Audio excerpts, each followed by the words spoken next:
तो गाइस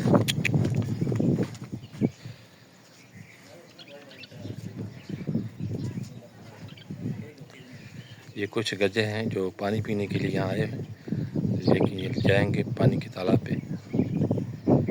इससे पहले आप हमारे चैनल को सब्सक्राइब, लाइक और शेयर करें। उम्मीद है आपको हमारी वीडियो पसंद आएगा।